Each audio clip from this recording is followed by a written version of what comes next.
Thanks everyone for connecting. So on today's video, we are going to cover a new feature of Gemini app, that is Gemini Spark. You must have known that Gemini has come up with this new application. At the moment, it is on beta form, but in coming days, very soon, it would it would be published as a complete app. Now, to before I begin with the features and usability of Spark, I would like to say that this feature is only available to Pro and uh, any plan beyond Pro for both India and US. So anyone who is using basic Gemini on a free version will not be able to see this app. As you can see on this picture, it kind of captures what's the what are the different features of Spark. But I will not go through this picture, rather than I will go to a Gemini app and I will show you how Spark look, what it can do. For ease of understanding, you can think that this is similar to what Claude Cowork does, but in Gemini. Okay, now I will just jump to the Gemini app. So if you currently using Gemini on your cell phone or your Windows or Mac, you would be able to see that there is a new tab that is appearing if you are on a Pro version or anything beyond Pro subscription, and that is called Spark Beta. Once you click on Spark Beta, so chat is a normal chatbot of Gemini that we used to use till now, and now we are having this option of Spark Beta, which basically will be having three different capabilities. One is schedule, skill, and connected app. So what it does actually, instead of providing a chat based solution that we get on the chat version, what we can do is we can think all these things as agent, or think Spark as say always live agent, that you can set for a specific goal. Say you have a Gmail account, and on that Gmail there are multiple cluttered emails that are coming up. There is no segregation of different type of emails into different folders. So what you can do, you can ask Spark to do that for you.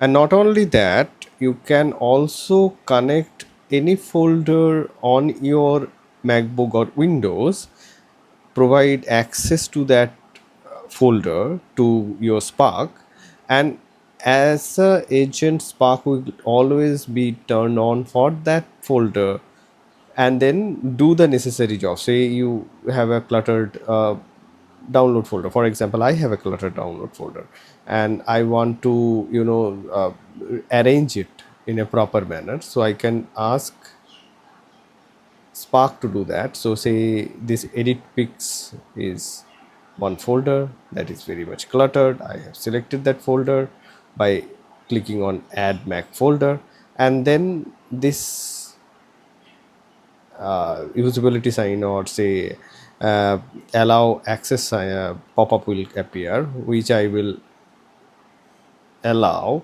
You would immediately be able to see that there is this edit pics, this is appearing now. Now what you can do, you can describe your work. So organize my connected folder. Okay, this is the task that is coming by default. I can definitely customize that task and say give a very specific goals, and it would do that for me. So now it is connected. I will just hit OK. Okay, and now you can see that digital file organization, this thing is coming up, and it's now doing the work. It is asking for further permission for the work, and what it would do is, instead of going and supporting you as a chat based support that we usually do in all the chatbots, it can do the work for you for the connected Google apps and connected folders on your desktop. So that's what actually it is capable of. It's a very efficient thing. Only thing is that security wise you have to be very much certain whether you want to provide the access to. See, now it is completed its activity. Okay, so what we can do, we can jump into that segment. So say this is documents, edit pics is the one, and now we can validate whether it has back. It has created edit pics. So I can go here, I can check, and I should be able to find, yeah, I should be able to find all the videos and banners properly synchronized. See, everything is now synchronized. So basically you can give a task and it will do the activity for you.